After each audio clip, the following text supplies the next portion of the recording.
everyone joining us and sharing your story, which is so important. I'll tell you that these have been very trying times, and with the rules of the House being sometimes with just the rule of law being avoided and not total respect shown and guidance adhered to based on the Constitution, it makes for a very difficult setting.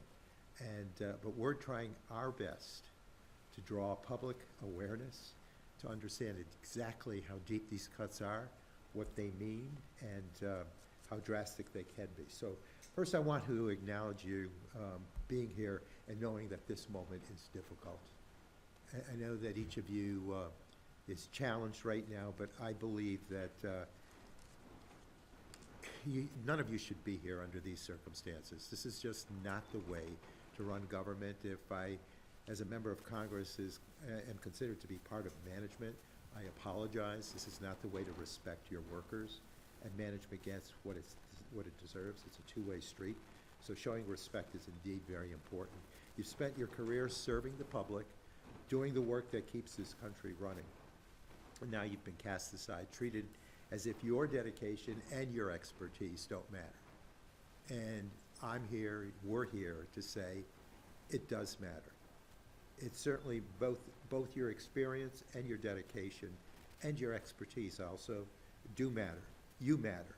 Your work is essential and your voices deserve to be heard, and it's exactly why we're gathering together today. When Donald Trump and Elon Musk are doing their so-called Department of Government Efficiency, it's anything but efficient. It's reckless and it's cruel. These are just pell-mell cuts. I would just give you a caveat. I yesterday had a virtual press conference with members of HHS, specifically working in SAMHSA, that addresses mental health and behavioral health. They are a lifeline for so many people. And I thought it was important because the talk is that they could be suffering 75% cuts of their program dollars. And that ripples into the entire country. People who have been helped with their illness of addiction, people who have had their mental health needs addressed in very life-saving ways. And, you know, as one person indicated in the press conference, as a now fired employee indicated, no one from that government efficiency team came in here to understand what our work is about, how we do it, what's the demand, what's the expertise. So people came in blindly and just slashed them without knowing the workings of it. That is not efficiency. And, you know, to fire inspectors general on the outset, these are the people that are nonpartisan, that understand the workings and the compliance of the agency to the mission statement of the agency. So if you're going to get advice on how to trim budget, if that's your goal, and they're assuming there's all this waste and fraud, if you want to find that waste, fraud, and efficiency, I've been at plenty of hearings where inspectors general give you the facts, the hard facts, but they're doing it by first getting rid of them. It makes no sense. This is such an awkward and cruel process. It's hurting real people, people like you, your families, and the communities you serve. They're all getting hurt. Let me be clear, you're not alone in this fight. My colleagues and I are working to do what we can to stop these unjust firings, restore funding, and push back against this abuse of power. You know, serving in the minority in the House, knowing that the Democrats are in the minority in the Senate, and having the White House occupied by President Trump means that they've got this trifecta. But we're doing our best to get the word out. Some of this stuff is done with veiled secrecy. We're getting the word out, and we're still not getting all the details, which we'll talk about. But we're making certain that the people have their say, and that the people power is put into play here. That the awareness, the public awareness, is as great as it can be. Your voices are critical in that effort, and that's why I'm here to listen, to hear your stories, understand what's at stake, and work together with you to fight back. Our Faces Up series that we're conducting is about amplifying local voices on issues of national importance. Today, we're focused on the devastating impact of DOJ's slash and burn approach on our federal workforce, our community programs, and so much more. I hope it's not too late to reverse these senseless cuts But to do that, we need to shine a light on what's happening. You're going to be those beams of light. And so today we will hear directly from those who have cruelly and unfairly been terminated. I thank you again for being here. Let me just say, I came from a meeting just moments ago where they're talking about destruction of the United States Postal Service, wiping out the board so they can hire a new team, and the goal has always been to privatize. And so it's a sneak attack. Then I see what they're doing with Social Security, with the rumors of 50% cut. So you can prove that system, it's, you set it up for failure, and then you achieve your efforts to, again, privatize. So we have got to stop this effort to destroy programs, to cut and impact on so many communities and so many residents within those communities. We have seen what even the stay on some of these issues where they immediately stopped funding, what it meant to programs, hurting them and making certain that their goals to serve in that mission are not able to be completed. So this is a painful time. I really am so concerned about the pain you're going through. And we want to stop that. We want to show respect to our workers, and we want to highlight what a significant outcome it is to have all of you been part of a federal workforce that really does deliver in a sensitive and compassionate way. So we will go around the table with each person sharing a story, and we're going to start with Paul, who's you're Paul? Okay, you're the former federal employee with IRS. Let me say this before you give your message. We put in, I believe it was $100 billion, to make certain that additional money would come to IRS, because we're really after the tax cheats, those that don't pay their fair share, corporations that never pay any dollars. But as you can imagine, the very wealthy and the large corporations can bring a huge set of attorneys and accountants into the debate and overwhelm us. And we needed to end that David versus Goliath scenario. And we put the dollars in to hire additional staff, accountants and lawyers that would go after that very top.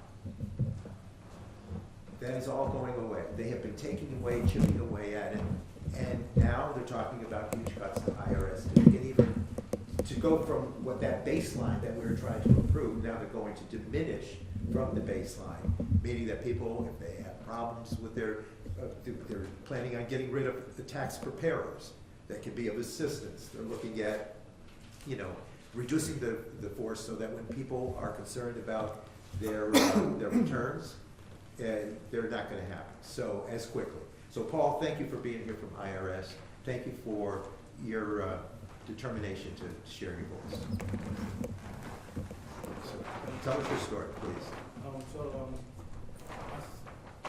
My representative mentioned my name is Paul. I was happy to join the IRS, and I have a extensive experience with the tax from when I before that. So with the IRS, when I joined the IRS, I was working with the government entities. With basically, I was with the employer, which is something new for me. And when it was explained to me, and I had extensive training. I was there for the past 7 weeks. IRS will be training me to be on the section that I was. So coming to the firing, when for the news, there was the news was in Grapevine, which to me, I spoke to my manager and said, hey, Paul, we haven't had anything, or I haven't had anything, there hasn't been any email in respect to that. So I spoke to my union rep, and he said, there should be, if something of that sort should go on, it should go through procedural processes. So I should just pass it by and just do my work. So I was able to do my daily work. And until within 2 weeks, I have my cohorts, which we share information, and one person was saying, hey, it's going to happen this week. And I said, what's going to happen? And it's about fire. So we haven't had it officially until Tuesday.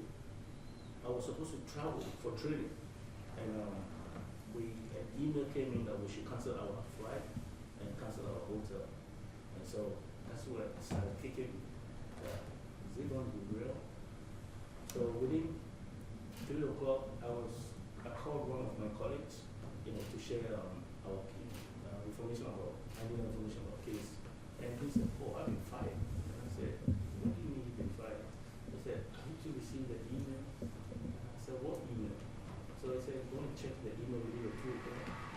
So I went to my email and I saw the email. He said, we should report to our POD, the computer and audio accessory that has been doing to us. So when I read the email, I became alarmed. There's a whole lot of thoughts running through my head. It's not real. I mean, is that a thing? So I told my wife I travels to POD is in Boston. So that's my computer and everything. And I set up. So I went and I spoke to our director, and he said, I have to now either we have to go. There's going to be an email, and that email is supposed to be coming within. He said 12 o'clock. Then it came in, so 1 o'clock. So I was just waiting for email, and I kept asking, what's the email about? He said he doesn't know. So around mine came in around 1:30, and that was the termination letter. Said I'm terminated, and I asked him what was the purpose for performance. He said, I've been doing my work, and I haven't had any issue with it. Because the last time I had my performance was okay. So that's what it said. So you have to tell me your computer. So the termination came via email? Via email. Okay. Which I haven't even had any issue about performance with my manager or anything. Like, nothing of that sort hasn't been spoken about. And the rationale from them is performance? Performance. So from there, I was, so what do I do now? So and it came with after I submitted, I turned my accessories. He gave me an email. My director gave me a letter which have a descriptive of unemployment, like if you want to apply unemployment and other things. I was confused. Like from there, I don't know what to do. And so I went to with my other co-op, asked them, hey, what do we do now? They said, Junior is going to reach out. It's like, I'm confused. So it was the Monday that I came and someone said, call your representative and report to them, and I don't know what to do. So I don't know who to depend on, and I don't know what to do. Were you ever given a poor performance report? No. Okay. So we want to put that on the record. Okay, we're going to go to Matt next, but before we do, just want to make mention, there's been a lot of talk about probationary, and many people say, well, they were on probation. I said, to be clear, it is a customary part of workforce in the public sector. I've seen it in the state and federal application. You're under that probationary period, but that should not in any way suggest that you have not been anything less than a stellar employee, that you've met your responsibilities, but you're on that probationary period. So let's make certain that probationary is understood to be what it is. It is not in any way suggesting that you had failed in your job earlier and now were under a watch or any of that irresponsibility that might be associated with the word probationary. So it's doing your work, but customary to have that 1 year or whatever time frame where your performance is more critically evaluated. But what I'm hearing from so many, they loved their job and they were doing stellar performance. So Matt, a former federal employee from the U.S. Department of Agriculture. Thank you, sir. For joining us. My tale in terms of my actual termination is very similar to Paul's. In the case of USDA, and Elise will be able to share this as well, the terminations for probationary employees came out after office hours on the East Coast due to our work emails, and a lot of us didn't discover until we started our work day on Valentine's Day, one at a time, of course. I'm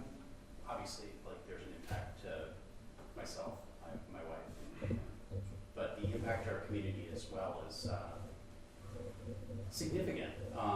So I was with the Rural Development Agency, and rural development is focused on providing loans and grants to rural communities. And that comes in the form of the single-family housing programs that have been around since 1949, and also in the form of loan and grant funding for rural communities that don't have the tax base to provide the necessary services and the necessary equipment for those services.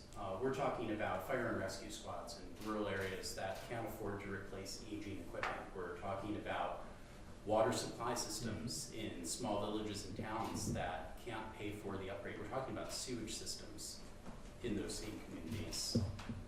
My office covers 10 counties, or I should say covered 10 counties because it's no longer my office. And I was additionally helping to cover the load for a second office that covered an additional 10 counties.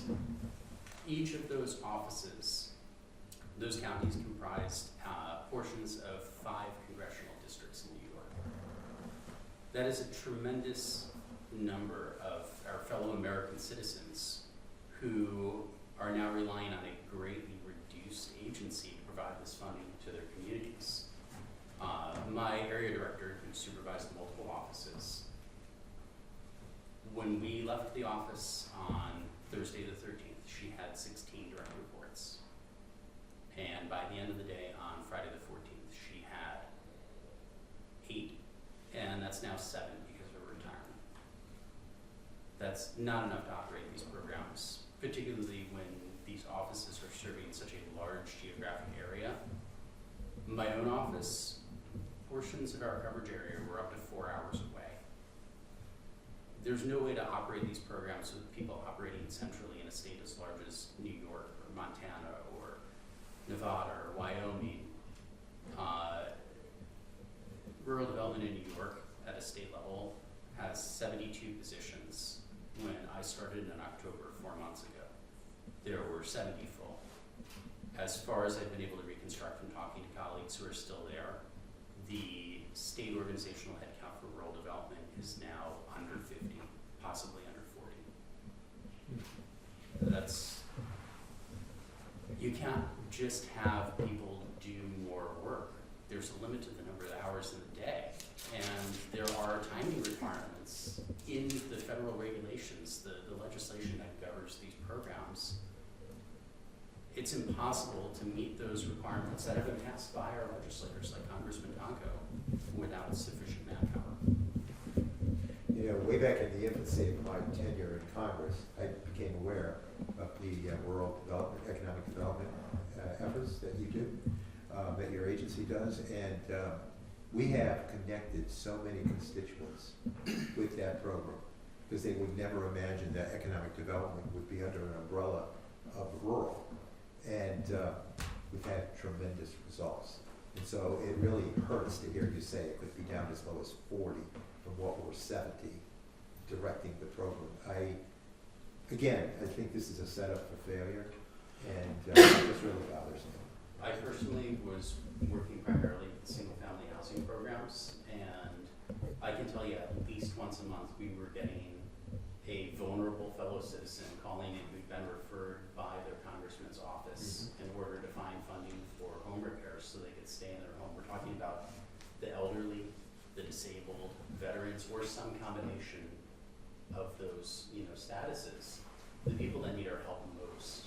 Right. The people that have contributed to our nation and are no longer able to, that deserve the respect and honor that is their due.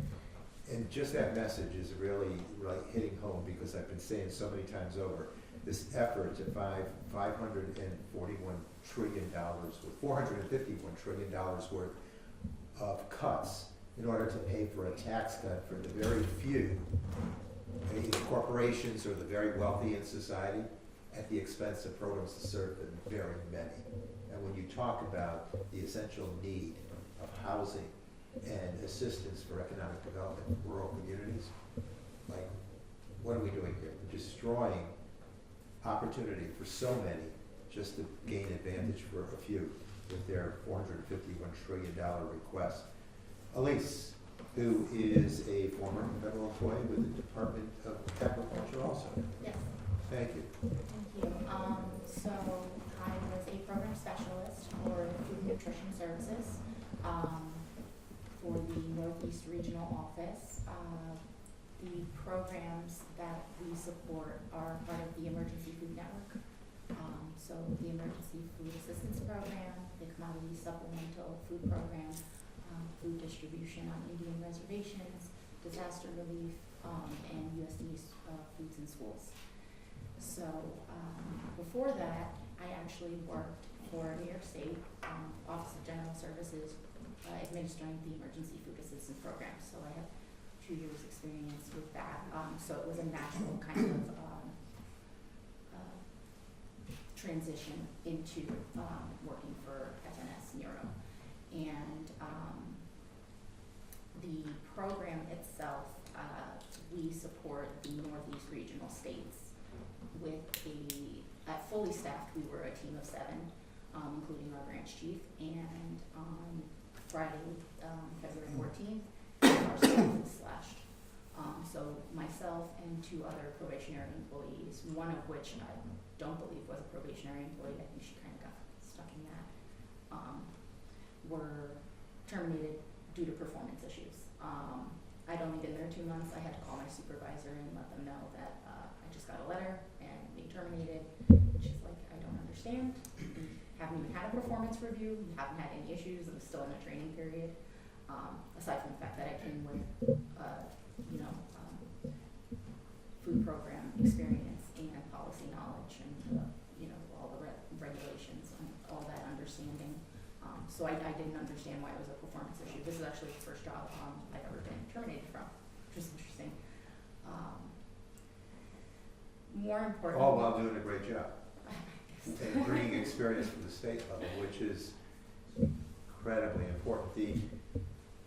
We all see the hunger programs and we hear the concern that the demand is up and the resources are fewer than needed. So to go again and cut these things, and where we're at in the process of the budget, we had a budget that the House passed that the President has endorsed. I voted against it. We're at the point now where each committee that has the assignments of these agencies under their umbrella get a number that they have to meet in terms of cuts. For Energy and Commerce that I serve on, it's $880 billion as a floor, perhaps as high as $1.5 trillion, which we're looking to do with Medicaid. I believe, and I'm doing this by memory because I'm not on the committee that deals with the food issue with agriculture, I think it's between $200 and $300 billion. So these are drastic cuts that are going to impact people across the country that, again, serve working families, serve the middle class, serve those ascending into the middle class and choose to ascend into the middle class. These are painful cuts. The interesting part of it is I actually came from food insecurity background. I was born in Harlem, lived in the projects. I used, food pantries. I know those programs, and just to have that full circle moment where I was actually now being able to help people that had been in my position and had just basically get fired in 2 months and then go right back to needing the services that I was actually providing. It's a vicious cycle that you went through, that you're going through, and I again apologize as a member of the House. Let's hear from, thank you, Elise, let's hear from Patricia, who is a former federal employee with the US EPA. Hi. Thank you for being here. Thank you. I was an environmental protection specialist at EPA Region 2. I worked managing and administrating environmental justice, congressionally appropriated funds to nonprofits, helping nonprofits and local governments do very important work, which was creating jobs, reducing pollution in vulnerable communities, and generally helping them build resilience and adaptation to climate change. We had my team were terminated for being a probationary employee.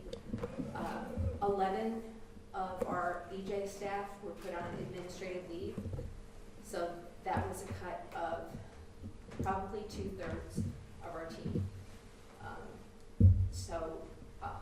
A lot of my grantees, they had their funding frozen, they had it unfrozen, then they had it frozen again.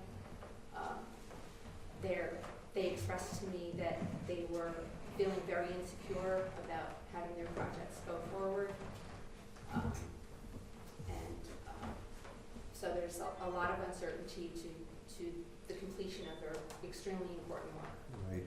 You know, I think EPA is an agency that falls under my tutelage as a member of Energy and Commerce, and then the leading Democratic voice on the subcommittee for environment and what used to have in its nomenclature climate change, but that's been abandoned, so it's environment.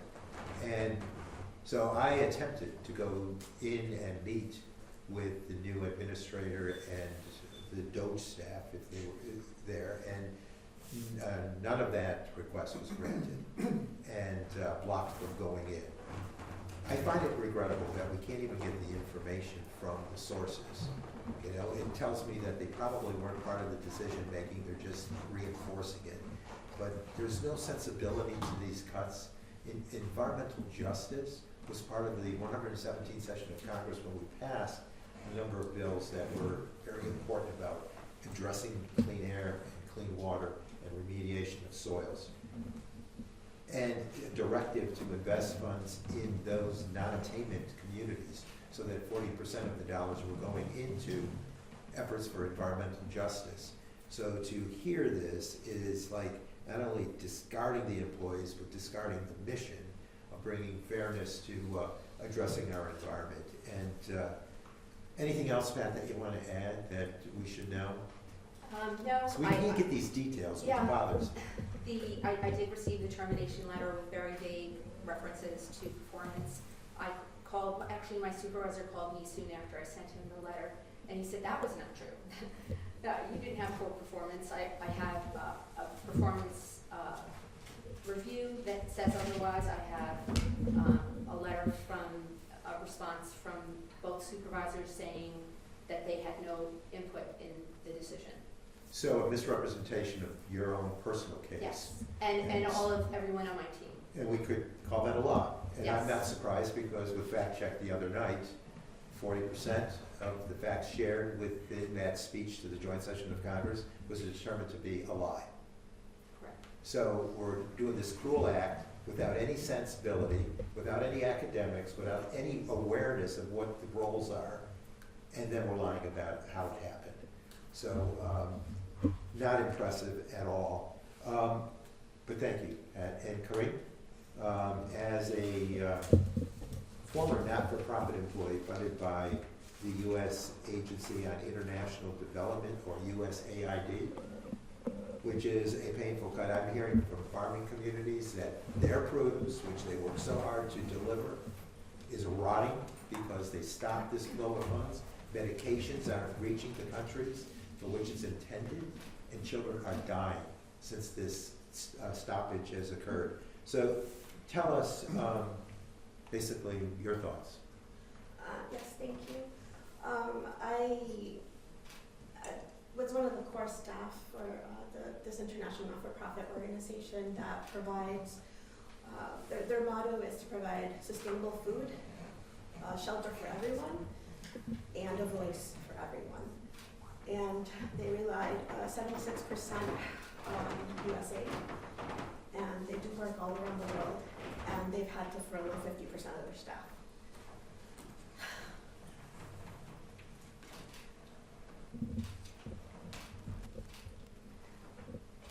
I was one of the core staff, so you know, they've had to cut quite a bit. We already knew that these that layoffs could happen because the last time that the administration, the last time we had this administration, there were cuts, but not this drastic. It was very deep. So I had to see a lot of my colleagues lose their jobs, and then we didn't think we were going to lose our jobs neither. We were on a staff meeting call, and our boss was crying, and the recording stopped. Usually they record them, and the recording stopped, and she had to tell us she didn't think this was going to happen. They did everything they could. They had contingency plans last year, but they weren't expecting what was going to happen. They did a lot of work that the government did not pay them for 2 months before the executive orders came out. When the executive orders came out, then they got stop work orders as well. And it was very traumatic just watching this international organization that does so much good for the world have to shrink. And they're fighting really hard. They're doing litigation. And they're still waiting to get paid for the work that they've already done. Thank you, Kareem. Obviously, the emotion is great within you, and we share that emotion. You know, it's so insensitive, and beyond not delivering the food and the medication and the assistance to these communities, these countries, it tarnishes our image as a country, and we have a role to play as a major industrialized nation that believes in democracy and peace.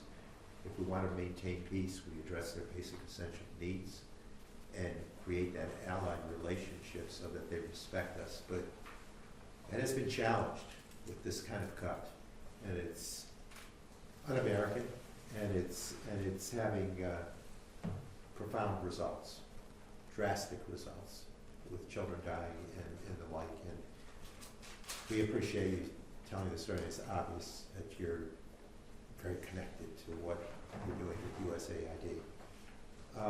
Jacqueline, a former federal contractor with the Veterans Health Administration and the U.S. Department of Veterans Affairs. Welcome and thank you. Thank you, sir. Like you said, for the past 2 years, I was a federal contractor, a communications specialist, serving VHA. The program that my team and I worked on was to help VHA keep their doctors, nurses, and other clinicians who serve more than 9 million veterans every year. This work was really meaningful. Even before the pandemic, clinician burnout was very high. After COVID, it skyrocketed. The purpose of the program that we supported was to help VHA better understand the underlying causes of clinician burnout and work to mitigate that at the VA medical centers where many, many veterans go to receive their health care. It felt really good serving those who serve our veterans. Last week, I was laid off. Not just me, 200 of us from my company alone. We were told it had nothing to do with our performance. The work was just not there anymore. We received a stop work order. And it was done by DOJ in the name of efficiency. What I don't understand is how anyone can immediately simply stop all support, not thoughtfully, meaningfully plan for transition of support so that the work can continue, but just boom, stop, and say that that's efficient. What I don't understand is how some people are saying that cuts like this will not affect our veterans.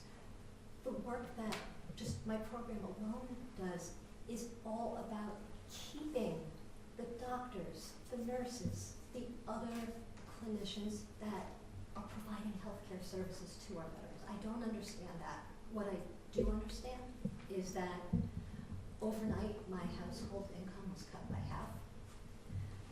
For the first time in 30 years, I am unemployed. For the first time ever, I applied for unemployment. And I am grateful that your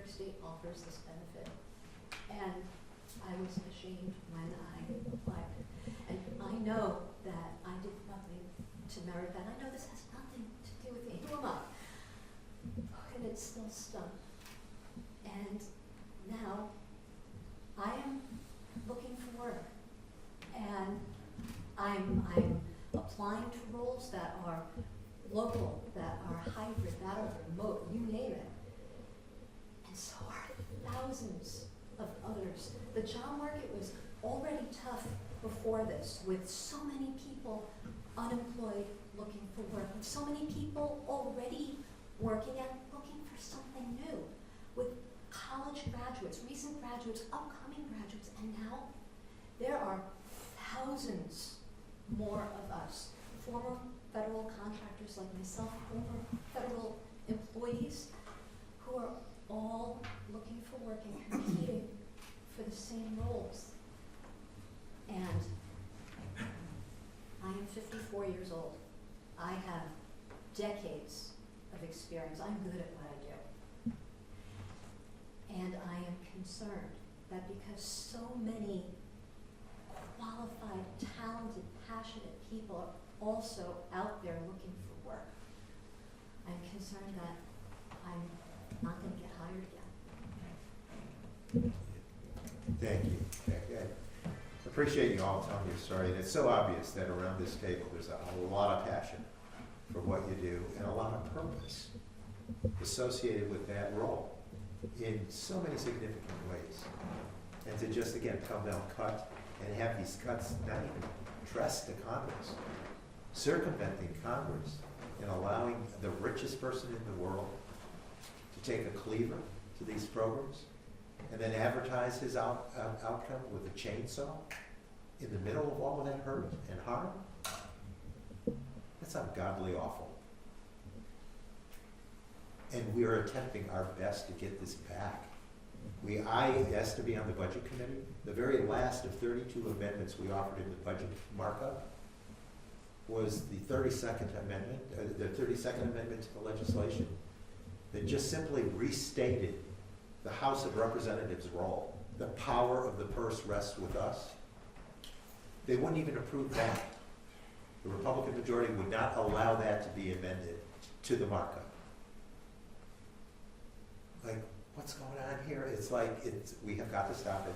You are the forces that are going to stop this, I'm convinced. By sharing these stories, as painful as they are, and again, I respect all of your courage here, but we need to get this out so that people will run this process and demand more of this president, who has just set it over to this Elon Musk, who, is a big contributor. And while they're doing these cuts, news came out of I think it was a $420 million purchase of cyber trucks from his company. It's like, what about in your face with pain and consequence? It's terrible. Ray, a father-in-law of a foreign service officer with the U.S. Department of State. Welcome. Thank you.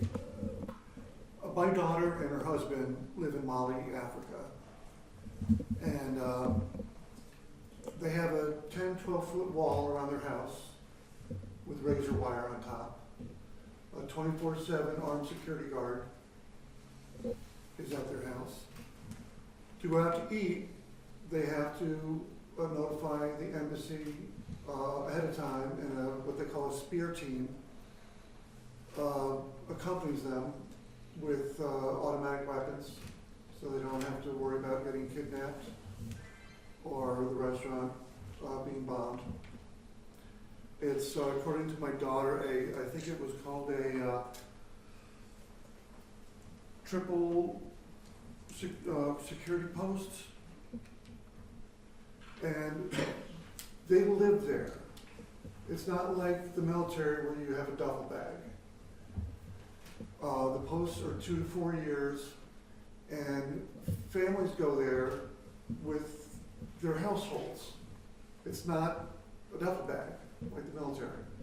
So you go, a company comes and packs up your household.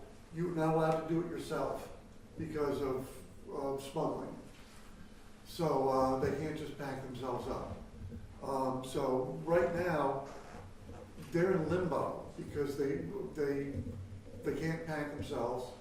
It takes 2 days, and there's 27 of them. So nobody's telling them what to do. The 27 of them, it would take 2 days, and there's only 2 or 3 companies that do it. So if they're given a week, there's no way they can get it done. And they're told that if they don't leave in the time period they're given, the military will come in and remove them. And at one point, they were told they had 4 days, and then a court restraining order came. That was lifted, and then they were put on administrative leave. And they've been out of work on this administrative leave since the 23rd. How efficient is that? Well, and how dangerous is it for them too? So what is the current status? Is it still? They don't know. That's the whole thing, is they're totally in limbo. There's one woman my daughter told me about who her post was over with. And she was supposed to leave, but there's no funding. So she's stuck there. She can't leave. Her stuff is not getting packed up. And she's just stuck there. Her post is over with in February. September 16th, there was an attack by the rebels 2 miles from where my daughter and her husband live. And 70, the government admitted that 70 were killed, but they think it was closer to 300. 2 miles from where my daughter lives. She can see the smoke from her house. He's an education officer, is what he does over there. Now, because of the rhetoric that President Trump and Elon Musk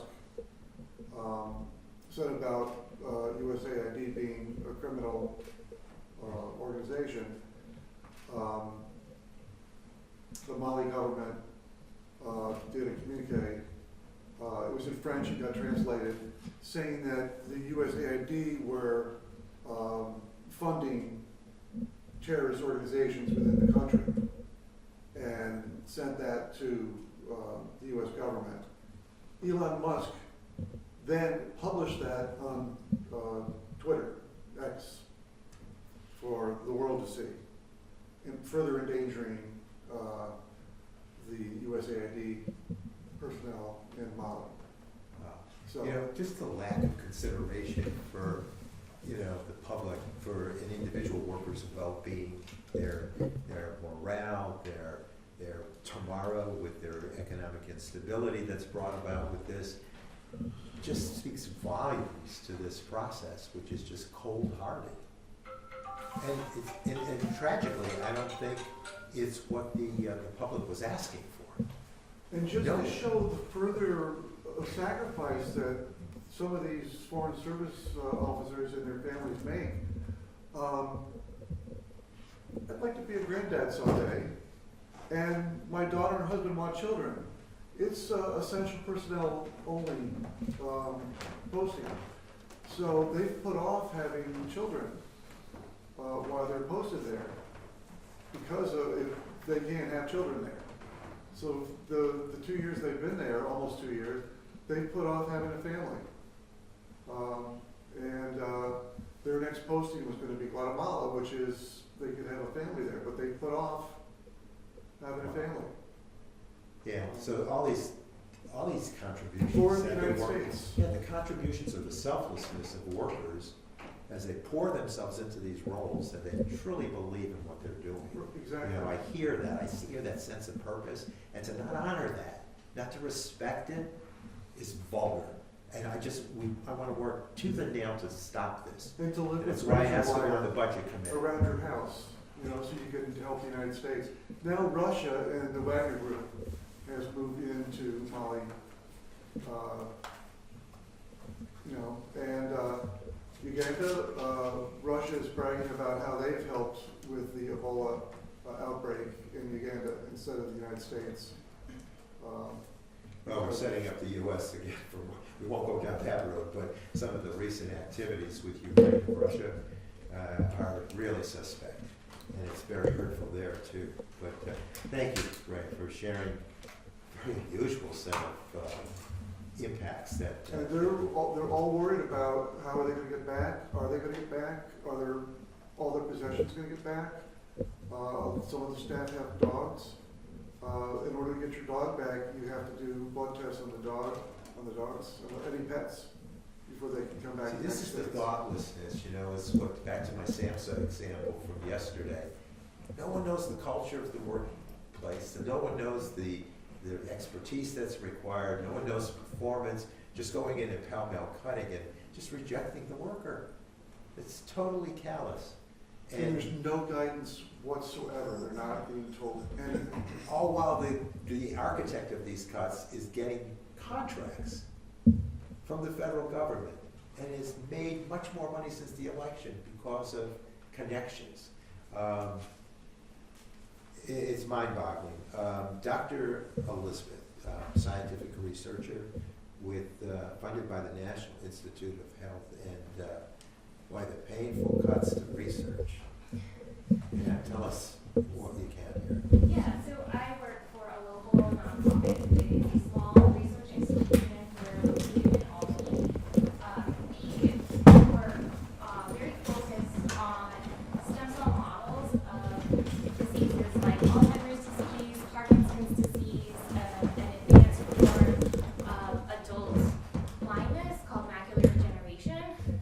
One of our scientific discoveries has actually moved into clinical trials. We're currently in phase 1 clinical trials. The results came out within the past couple of weeks. And we got the RMAT designation from the FDA, which is an advanced therapeutic for research therapeutics for our treatment for macular degeneration. We're a small company. We employ 40 high-tech jobs in the capital region. It's scientists for the vast majority, and we are working really hard on discovering treatments for these devastating diseases that affect huge portions of the population, right? I feel like most of us know somebody affected by Alzheimer's or dementia or Parkinson's disease. And, you know, with the targeted cuts to the indirect costs that were associated with the NIH, it would cut, you know, hundreds of thousands of dollars from our institution in particular. We don't have an endowment. We are a nonprofit. We are entirely funded on grants. We don't have, you know, a lot of this extra funding that may come from a larger institution, right? So those costs go to things like paying for our electricity, fixing equipment if it breaks down, printers, you know, paper, my notebooks that I need to write down what I'm doing so that I'm actually recording my science. That stuff comes from these costs, and there's really no way to get them from other sources, right? The logic behind it was that private foundations only give these lower, if any, indirect costs, but private foundation budgets are so small, right? A private foundation may only have a couple hundred, maybe tens of millions of dollars to give across the country for their specific research focus. But the federal government obviously has a lot larger of a budget to be able to provide the support that we really need for doing these experiments. And, you know, the lack of assembly of the scientific review organizations, so there have been administrative procedures, grants are not going out. Money, a judge tried to say money needs to go out, money is still not going out. We've had 2 grants personally at our institution that have already been affected by these delays and cuts. One of them, we probably got the top score in that scientific review session. It was a specific grant working on developing better understanding for for Alzheimer's disease. And the group didn't meet. We have no idea if we're gonna get that money. And you know, we were in a growth phase for our institution, wanting to hire more people in the area to really support this work that's really important. And we just don't know, you know, we can put in more grants, but you know, is it worth it to put in more grants if they're not gonna get funded? Putting in a grant is months of work. I mean, we all know it's a lot. And just for it to be in limbo because, you know, I don't know. I mean, think we all want treatments for these diseases. They affect so many people, and I'm just not, it's, as a person who I am still technically in a training portion of my career, it's really hard to, you know, it's very demotivating, you know, and I'm doing work that I love. And I would like to keep doing it, so. Thank you, thank you. Yeah, I can sense the demoralizing aspect of these cuts with each of you. And just know that you're respected for your intellect and your passion. I need to say that. Elizabeth, I'm thinking of two major bills that I've been able to get through. I consider them some of my greatest successes in Congress. One is a national plan on Alzheimer's, and the other is the national plan to end Parkinson's. Both of those are focused and the epicenter of both of those agendas is research. And we call it the hope. And we're suffocating hope by refusing your talent, refusing those payments, and ending, even at the Center for Alzheimer's with the research they're doing there, ending that. It's like, this is cruel, unnecessary, and really the intellectual capacity of this nation, I would compare it to any nation, and we're going to destroy that? I applied actually to a position at that Center for Alzheimer's Did you? Research, and Yeah. unfortunately I didn't get the position, but I would have been, But it was at the Blum, Senator Blum? at the CARD Center, the Center Card for Center. Alzheimer's Okay. Research and Disease at the NIH. Hear ya. Yeah, all of this is so essential. And what I'm reminded by researchers is that the genomic discovery of a very focused effort oftentimes has a ripple effect into other opportunities to cure diseases. So we're really paralyzing a process that is hope. And I'll share this one other story. This week I met with families that have Barth syndrome, a rare disease. And there were 12 children in a clinical trial at FDA. And they're going through the process of approving this. And it's been very successful. In fact, one of the families told me their little one required heart surgery, a heart transplant. But since being on this medication, the doctor community said, physician community said, there's no need for a heart transplant. And the disease is about weakened muscles that just don't grow strong. They're saying, whatever you can do to turn this around at FDA, that's their whole hope for these kids that have a very rare disease. And again, the heartlessness, just going in and saying, I have this axe and I'll wield it. Rather than taking a scalpel, and if you find all this waste and fraud, and again, identifying it, and what did we hear the other day? They fact check, and that mountain of savings is down to a bare minimum. So it's been a cruel process that produced nothing. I'm sorry, you were going to say something. I'm just saying that, and the process is really long, right? Our clinical trial, the initial study started 15 years ago. You know, it's not like stopping this research wouldn't be a waste, because that's decades.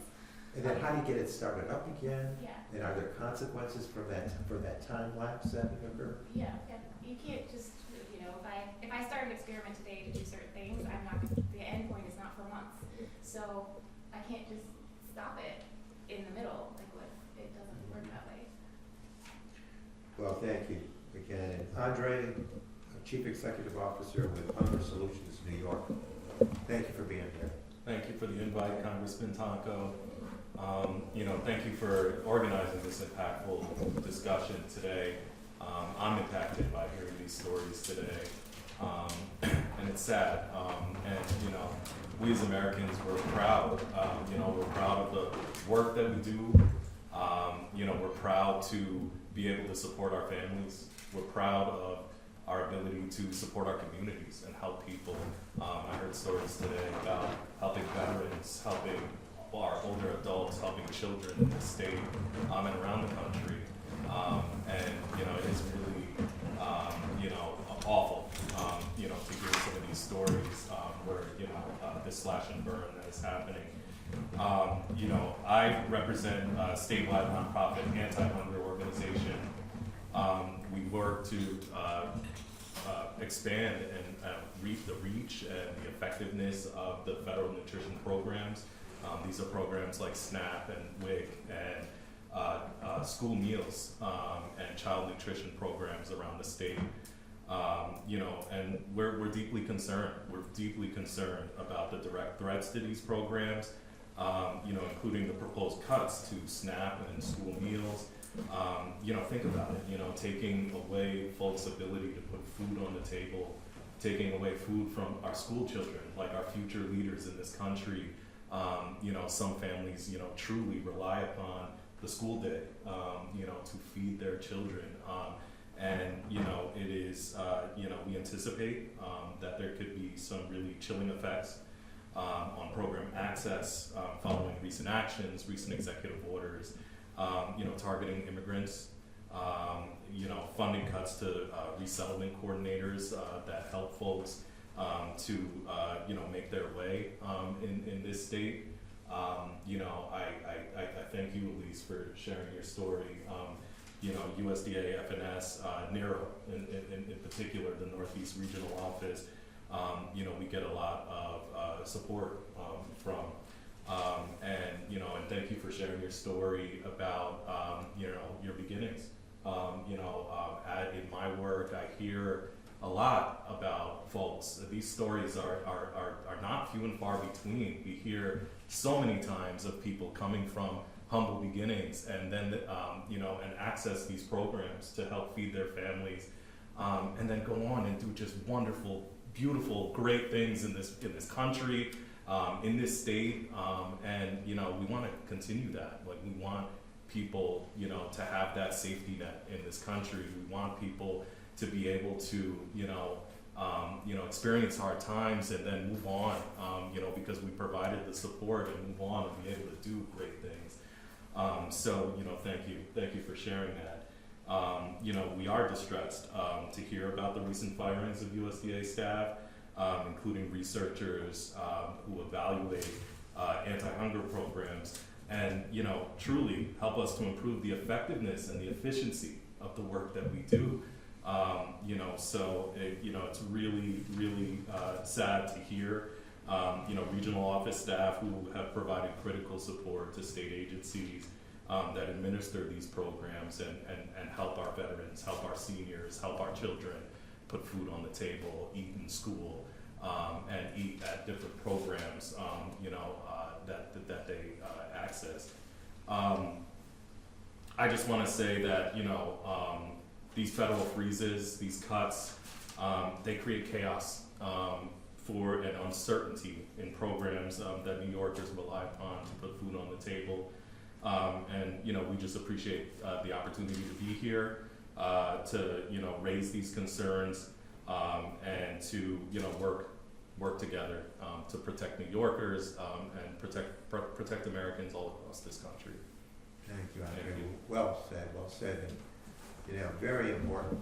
Nutrition from the very beginning of life to the last days are just important factors. Healthy pregnancies, strong toddlers developing as children into adults. They need a good nutrition program, and kids can't learn on an empty belly. And into the senior years, nutrition plays a key factor in wellness, in healing, and in staying alive in many cases. So, very important programs. We've heard from everybody but Nina. So we get to Nina, who is Executive Director here at Albany Community Action Partnership. And thank you for all of this. This is tremendous to be here. Thank you. Thank you for allowing us to host today and listen and hear the impact stories and the effects of this tumultuous time we're going through. Albany Community Action Partnership, for those that don't know, we work with the most vulnerable families throughout our county. 70% of the funding that our organization receives are federal dollars. USDA, our Community Service Block Grant, our Head Start program, and we utilize those programs to help families prevent crises, to help families obtain employment, housing, financial stability, early childhood education, and community resources. 95% of the families that we serve receive Medicaid or SNAP. So we are completely in a position where we're unstable of knowing what is going to happen next. We know that the proposed elimination, not cuts, for our community service block grants, for our Head Start program in particular, is real and is a proposed elimination. And the 400 and something children that we serve just in Albany County alone each year, and the families that we support will lose access to that. We know that through our Head Start program, those children and those families succeed because we provide workforce education and family stability supports and the education and social emotional development of those children. Those children are more likely to succeed and have a better financial future. Those families are more likely to lessen their dependence on government aid in the future, or at least build financial stability from some of the programs that we serve. So we're living in a time where not only are the 140 employees here in a state of confusion, but the 4,000 people we serve a year are in that as well. What is going to happen? What will we do if these programs and services are eliminated?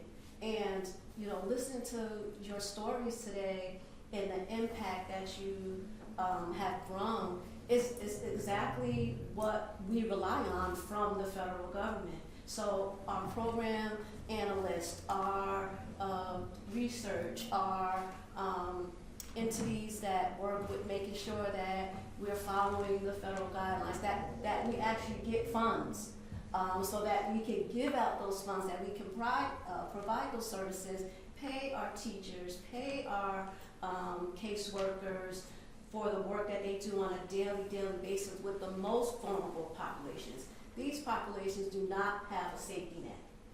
So if that Head Start family, if we closed Head Start, those 90% of our families are working families.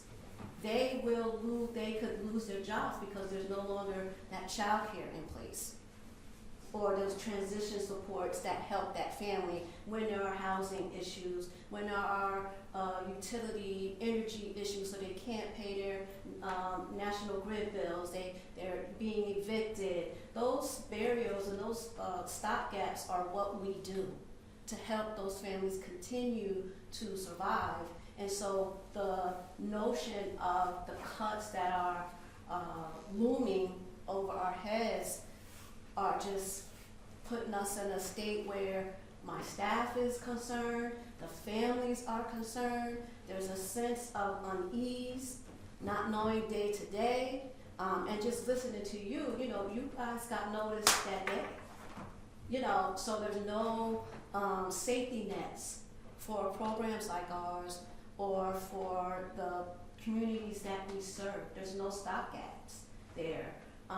So I really appreciate hearing all of the impact from today, and understanding how that trickles down to us as well, because when we can't get an answer from our program analysts at USDA, when we can't get contracts from our Office of Head Start because half of the workforce has been eliminated or shut down, it's really a trying time, and it goes all the way through the communities that we live in and that we serve. So I really appreciate having that voice today to at least share in the concerns of what's happening. Thank you so much, Gina. You make a very good point. The compounded impact of these cuts that reach so far and wide are even difficult to calculate in conversation. but these are real lives that are being affected in real ways that could be very damaging. Looking at my crew, do we have any time for additional time? Questions here For the press? Okay. I would just, if you don't have any recommendations today, if you would be so kind as to think of what else I can do. Like, we're gonna hold additional town halls, we're doing these virtual and live press conferences to bring in many people who are affected and the people that are affected by their impact. So we wanna do that, but if you have ideas, feed them to us on what else we can do to raise the public awareness of this. What I've understood here around this table is a deep sense of talent and motivation that is serving the general good, the general public, with passion and with tremendous ability and sacrifice, and that your termination was baseless and delivered in an unprofessional manner. And so, as we go to questions that the press might have, I'll close with this observation. $451 trillion of cuts required to do $451 billion worth of cuts in taxes for the very few. What your termination, what the lack of services now that will be extended, with the missions of hope that you all provide, with international relations, all that sacrifice, so very few can get a bonanza of a tax cut. That's what this is about. A bonanza of a tax cut for the very few at the expense of federal employees, federal programs, outreach to the general public. What have we become? All instituted with, I think, the creation of this culture of fear. People are living in uncertainty, as Andre indicated. They're living in fear. The next step, there's still talk of 50% cuts in social services. Set them up for failure, because we don't want them around. Cuts coming to various agencies at 50%. The IRS, you kicked us off with that. So, real troublesome notions. There's an effort here that we're waging to raise the public outcry. And I think, as Lincoln indicated, public input makes the difference.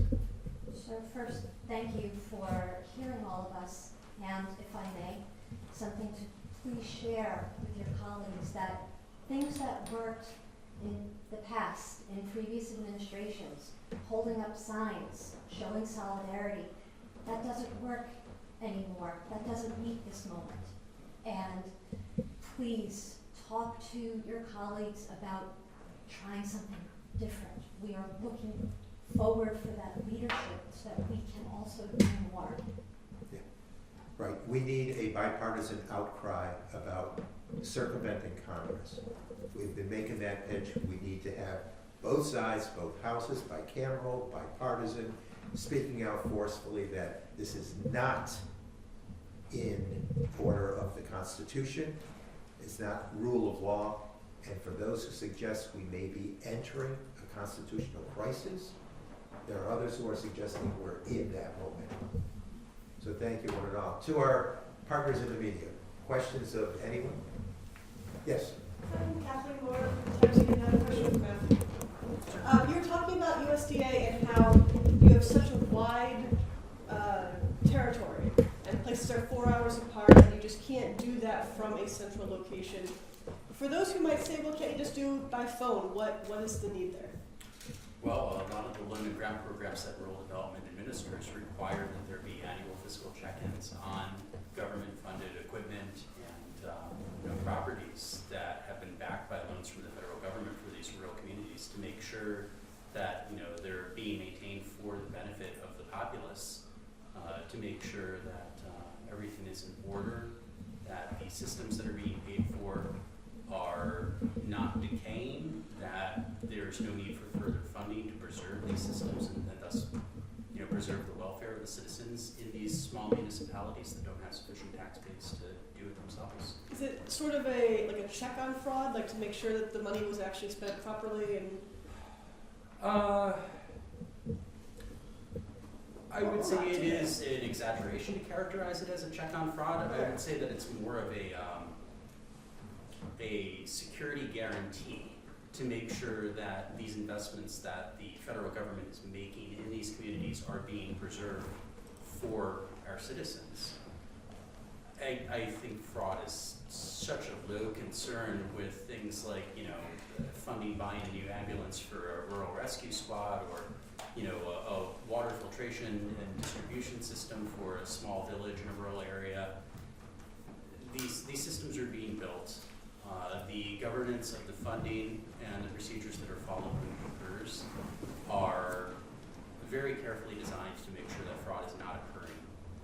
It's more making sure that these systems are being maintained, upkept, that there aren't additional follow-on funds required to continue to keep these systems working. Concerns of fraud with this kind of thing are, I find it difficult to envision a scenario in which case fraud would occur on one of these particular underground programs. Great, thank you. Congressman Tonko. Yes. It seems like the Department of Education is next up on the chopping block for the Trump administration.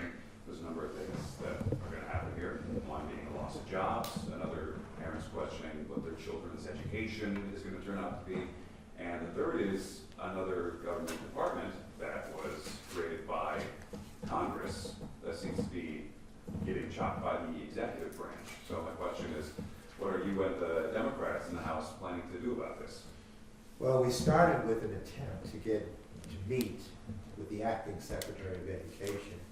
We had written, I with a number of my colleagues had written the department about this proposal, because we heard this pell-mell cut and undoing of the Department of Education. So, you know, there's a lot of programming housed in there. Title I, which is the most important bit of base revenues for school systems, run in a per capita sense of need. So Title I, to me, is very important to this district to maintain that activity. We wanted that issue to be addressed by the Deputy Secretary. The fact that you have Pell Grants and all of these scholarship opportunities, they're there.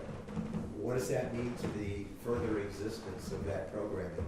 And it goes on and on with assistance to libraries and museums, cultural ed, that are significant components. The libraries offer a lot of services now with technology and with opportunities, again, for assistance with tax returns and Social Security. So a number of things that we want to talk about, and they would not even let us enter into the building. The Deputy Secretary of Security came out and said, you have no, I said, sir, on the door it says all access entry. Is that everyone except members of Congress? We fund the budget, we have the responsibility of oversight. And so, yeah, now this is another looming dark cloud that we have to continue to battle to get the details on, which is crazy. But we're going to continue to pursue that information.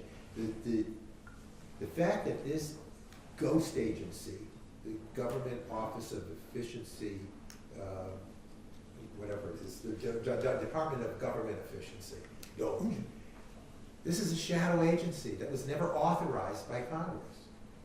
And to do work through that should not be allowed to continue. There should be a check and balance here. There's distinctive powers assigned to all three branches of government.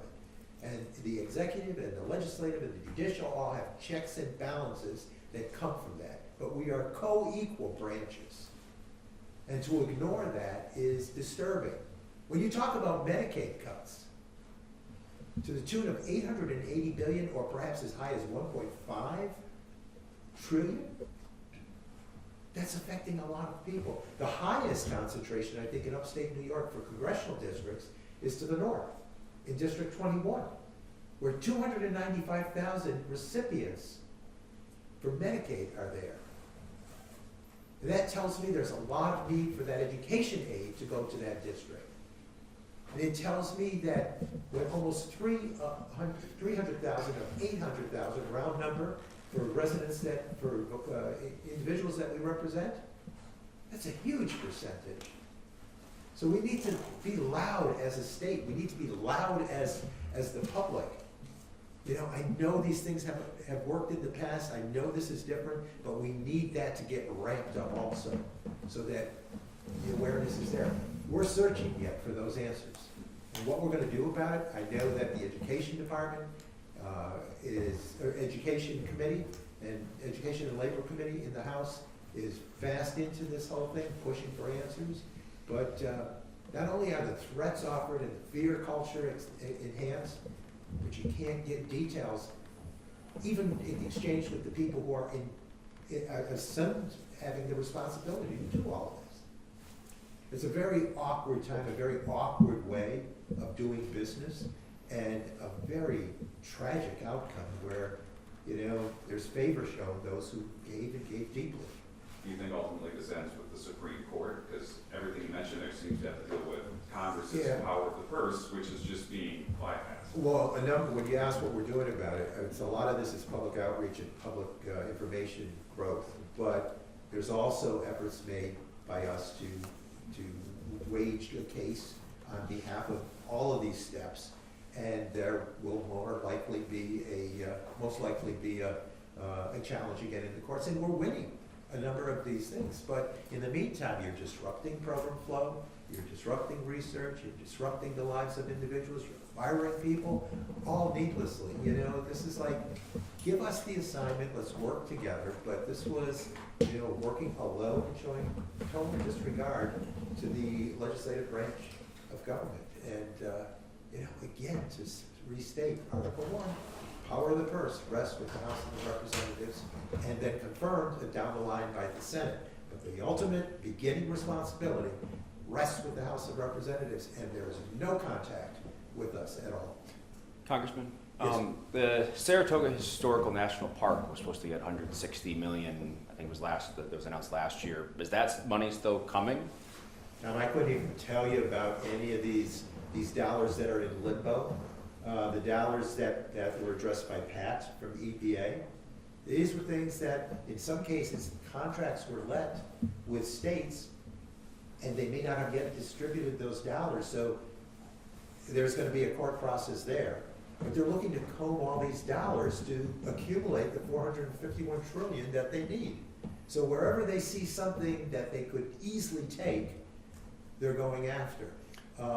And so we're going to do our best to save a lot of these programs because they were growing jobs and they were addressing the environment. There are still communities in this country that need EPA assistance for safe drinking water. There are communities that are not attaining clean air stats that need the EPA involvement. It's important for all of us to know that these are just pie in the sky ideas. These are, you know, Kareem told us about USAID. You saw the emotion in her face, in her voice. You heard it in her voice. This is real stuff that's making a difference in the lives of people. So we are going to try and salvage those dollars because they're translating into sound-paying jobs and they're translating into environmental improvements. And for many of us, we think the result is good for climate change response, even though this administration may not respect the science, much science, but certainly not the science of climate change. You're on a bill with Elise Stefanik to change the name. Right. As her side of the equation, they say it's part of her devotion to her district at this point. As we know, there's other things on the table for her at this point. What's your message to her? She supports this administration staunchly, and this park in her backyard could be facing major cuts. Our message would be, do you support these cuts? Curious for the panelists, so why, I've never really seen last names not be used before. Are you fearing retaliation or something like that? Did you not use your last name on purpose? Can I respond because they've been so kind to contribute? Doxing has been reached to in some of these cases to release information on employees and make life even more difficult. And so I just thought the kindest thing to do, because they were so kind and thoughtful and courageous in sharing their story, that we would do our best to avoid them suffering any consequences for speaking truth to power. Can any of you speak to, do any of you fear something like that? Can you talk about that? I'll say something. This is from my daughter. Maybe just don't use our names. I don't want to be targeted. Well, your daughter's names, right? So like what, like you, I'm just saying for you personally, do you have If you use my name, her last name will be there I see. too, Okay. and her husband can be found then. And he's a foreign service officer. Okay, gotcha. So, You know, remember, in the beginning days of this awful first, 50 days, information, technology was raided, and the court stepped in, but the damage, I think, was done. Getting information on all of us, through IRS, through whatever agency. This is like very weird dynamics to the start of this whole thing. And I don't think this is what the people who were voting in November were supporting. Not this kind of chaos, not this kind of injustice, and not this kind of pell-mell cutting of programs and staff. That's actually my other question. Did any of you vote for Donald Trump, and were you surprised that this is what was this is what happened? Did you think that it meant something else? The voting will be a personal thing that we had. I don't know if it's right for me to say who I voted for, but I'm just surprised about the trend of employees, federal employees being targeted and being fired. It's something I least expect, because for my job, what I do, it's for the ordinary worker, the seasonal worker, the temporary contractor that's working, that doesn't know, or is either retirement. So we are in retirement, and basically to anyone, those who have even retired and their retirement are being paid. So we basically audit and see if the appropriate amount that was supposed to be paid is being paid. There are instances where people have retired and they deceased, but some investment monies were not being paid. It's not intentional, but through the policy and calculations, then we go in, and that's where we come in. By the government regulations, if we see any deficiency, we call on so that the money that wasn't paid are being paid. So the ordinary worker, that's where we come in to look out for them. And so in instances like this, what's the fate of those people? So I never, it's at least expected something of that sort will affect me with my division, because from when we went to training, we were told it's been 20 years since IRS employed such, the massive employees, and they need it because there are most retirees that are ready to go. So they are just in helping to train us so that we get on our feet so that we can go. So now within those, if they leave, there's going to be a lot of gap in between the vacancies there. So it's unfortunate that something of that sort is happening. I can respond to your question indirectly. I've had a number of constituents express to me buyer's remorse. And I said, in what way? Well, they're concerned that the tariffs are going to make life more expensive. When he said that he was going to reduce costs, I said, but he also told you he was going to do the tariffs. I know, but I didn't think he would do them that deep or that quickly. I said, well, he mentioned he was going to do it. Others are concerned about the Medicaid thing, that they didn't expect to be into the range that it is. Or others are, most of the comments I get in terms of buyer remorse are tariffs and handing over this exercise of searching for waste, fraud, and inefficiency to a billionaire, the richest person in the world. That is upsetting most of the constituents who have buyer's remorse. Congressman, the country's in trillions of dollars of debt.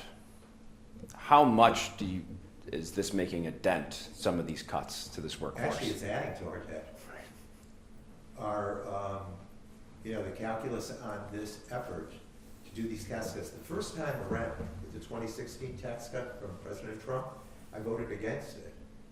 And it didn't have a pay for. And it really wasn't targeting where we needed to do the assistance. Remember, not so long ago, the top rate was much higher. And now we put all the burden onto the middle class, the working families. So I voted against it for policy's sake and for no pay for. That no pay for caused the largest historic increase in our deficit ever. And this one is doomed, it's being scored to do the same thing. So we're adding to a situation where they said they were going to solve that situation with debt. So this is all just, in many ways, a convoluted mess. Any other questions? I guess, anything else you want to add about what can you do? You have to try to convince Republicans to work with you. Continue to take this to the courts and continue to raise public awareness and public information exchange and encouraging public outcry. We'll be having those forums. We'll have all these press conferences that we're putting together to draw, attention to these cuts as we get them. I mean, there's a lot out there looming that hasn't happened yet, and to get to the total means, most people suggest you get most of that from Medicaid, Medicare, and Social Security, and I'll tell you, those are tender areas that are very impactful. And people don't like, I've been to the hearings, I've been to the forums, people don't like when you touch a lot of these programs. And now they're hearing about, what I think is interesting too, is seeing this impact on a small district, like one of 435 in the nation. Look at what we have. Our neighbors are getting impacted by this greed. Let's call it what it is, it's greed. It's giving the very few their bonanza of a tax cut at the expense of jobs, at the expense of services and programs, at the expense of quality of life, and perhaps life for many. Kate asked, what can you do? It just made me think of Al Green the other night standing up, and 10 of your colleagues, Democrats, voted to censure him because of that. What's your reaction to that? I think that he was expressing the frustration that so many of us are feeling, because they're hanging this mandate, this overwhelming mandate, which most historians and political scientists will say was not a mandate. And so, I think he responded civilly. He walked out after, charged with being out of order, and, the action was taken, but I think most of my colleagues were concerned about equal application of those standards. We're not supposed to wear a hat in session, or hats worn. We're not supposed to, there have been other situations that have been raised of late that have just sat there. And they think it's an unjust application. Do you think the 10 Democrats who voted to censure him are enabling this administration? They're placating it? Yeah, Because they went along with the censuring, despite the I think fact they're Marjorie Taylor probably- Greene wasn't censured, as you were just referencing? Yeah, I think if these other standards that haven't been, if these other breaks from standards haven't been addressed, they would be there too, regardless of political persuasion. So I think it's just, they exercise that voice against anyone who would break from the standards. Well, to our partners in the media, thank you for coming here, because I can't tell you what a role you play in getting the word out. And to those who are around this table, I just want you to know I will do everything I can to bring sanity back, and to bring justice back, and purpose back. I know that people have served in roles in various agencies. That was their training, that was their area of concern and interest, and to want to make a difference. And so I appreciate that and respect it. And just want to say thank you on behalf of a congressional district for doing your job, doing it well, and still being terminated. So we see the injustice. And I'll close by just saying Dr. King was right. The time is always right to do what is right. And boy, his words resonate more powerfully today than ever before. A whole lot of injustice out there. Thank you, everyone.